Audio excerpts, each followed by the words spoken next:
Hey everybody, how we doing? Today we have a SENCORE Mite 5. It's very nice, really good condition. It came in, I bought it actually, it wasn't working right. The short was on short never went off, it was always on. And grid leakage was always pinned over to the right. And I knew what it was right away because people that don't work on these, they make this mistake all the time, and it's an easy but labor-intensive repair. Before I do that, we did replace the two capacitors inside that are known to go bad. This one's way off, so is this one. So they're gone. We got some new caps in there. I'll show you them in the back in a minute. I just want to show you that we're up and running. So what we're going to do is you plug it in. Usually I have all my switches turned counterclockwise. All right, it's just an easy thing to remember. We're going to turn this to cal.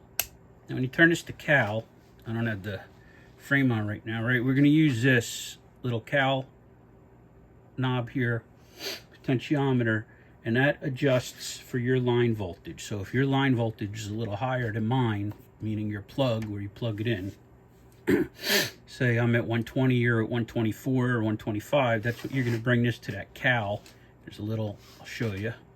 See that? It says cal right there. I don't know if you could see that.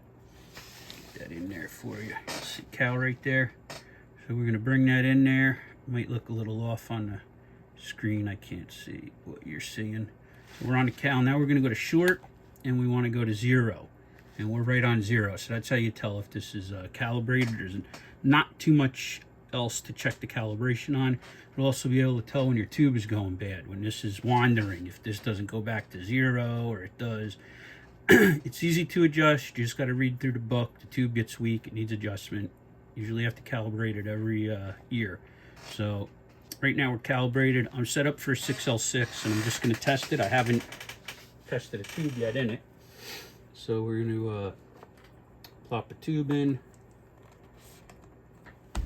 We're still in the short section. This is going to be your short tester here. This short light comes on. Stop testing right away. Don't move this switch out of the short position because you can ruin components in the tester. All right, so we're going to go, we're on E, and that's where the test is supposed to be done, but we'll go down to A. No lights. We're going to go back up to E. You may see it flicker or something like that. Or if it does come on, see how it flickered there? That's just dissipation from. All right, so now we're going to go back to E. Some tubes it's normal to come on. You'll see in the booklet, it'll say on, say, C or E, normal to see short light on. So you can ignore it at that point. That's the only point you ignore it. For the 6L6, it is not normal to see a short light, so if you saw one, immediately turn it off. Now we're going to go to our grid leakage, and you'll see that we have good grid leakage on this. And now we're going to go to, this hasn't been warming up too much, but we'll go to emissions, and you can see we have great emissions on it. So this is working. Now I'm going to test some other tubes off screen. I don't want to go through the whole thing right now. I want to check all the tube sockets are incredibly clean. This unit itself inside was clean, but the person that had this, and I'm going to show you in a second, screwed up. It even still has the inspection tag on. It's the first time I ever seen an inspection tag still on it. Let me just go ahead and turn this off right now so I can dig my hands in there. When you remove tubes and put tubes in, guys, gentle. Grab the plastic end of the metal end or plastic of the tube. Don't grab the glass and wiggle because there's just a little glue inside of here holding this glass to the, and you don't want it to come loose, okay? Just some tips I'm giving you. So now we're going to turn this around and unplug it because it still has power to it. Now you're going to see this is one of the capacitors that was replaced, and this is the other capacitor that was replaced. The issue this had was, and you can see there's not much in here that can go bad. A couple resistors. I've only seen a couple of them go bad once in a while, and this one you could tell didn't have a lot of use, so it didn't go bad. But I'm going to flip this on its side just so we could get a better look. these wafers in here, right?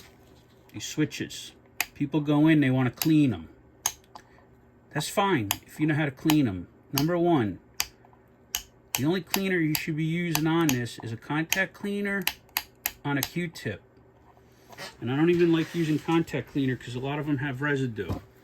So what I'll do is I'll go in and I'll use isopropyl alcohol. But you have to use this alcohol, right? 99.9% pure. That means it doesn't leave any residue. The grid test on this is so sensitive on this meter, on all of these SENCORE meters, and the short test, that it will pick up any residue or grease that's left from these cleaners, all right? You never want to spray your cleaners into here and do this. Now, what I had to do is I had to take all these switches out because not only do you see these little fingers here, but they also have fingers, I can't get in there to show you, but inside of them too, in the back. So on both sides of these wafers, there's fingers. What happened is people clean these up top, they don't realize that, and all the garbage goes down and lays on that wafer inside. And then that causes your issues. So you have to pop all the knobs off, take all the bolts off, you have to pull all these switches out, carefully get in there. You want to use a heavy duty degreaser like this. Heavy duty electric parts degreaser. You have to be very careful. You have to know how to use this. Don't let it hit your equipment that's up here. Cover it. It will melt plastic. Be very careful, but it will clean the stuff off. Then after I do that, I go back in and I flood it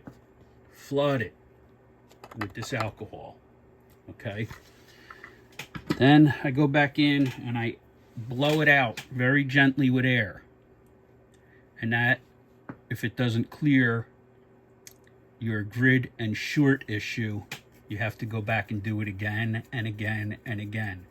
As I said, if you don't know how to work on these, you don't know how to clean them, you don't know not to use lubricants and things. I hear people all the time, deoxygold. Yeah, that's fine if you're putting it on the right parts. But if you're just going in here willy-nilly, spraying away, not good.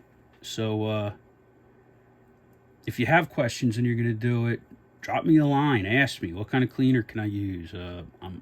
My email is kb2lmn@gmail.com. That's my call sign, kb2lmn@gmail.com. And I'll be happy to get back to you with answers of what you're going to do. Or if I can help you with any issues you have, I'd be happy to try to help you. So there we go. I'm going to run that through some more tests. It's really nice shape, like I said. Here's the inside of it. It still has, which I never hardly see these either. This is the holder, so the pages don't move on you. Slides over, you can move your pages. Slide back down, right? It has that. It's a nice shape, not all beat up. So I cleaned it. Don't get me wrong, I went through it and cleaned it. Had a little surface rust from over the years, but that's common with these. And this is the box that meter is going to sit in there. So there you have it, guys. This meter is going to be up for sale. I'll have it probably, I don't know if I'll do a direct sale or eBay or what I'm going to do, but I'll let you know. I can never make my mind up. I'll talk to you later. 73s, stay safe and God bless.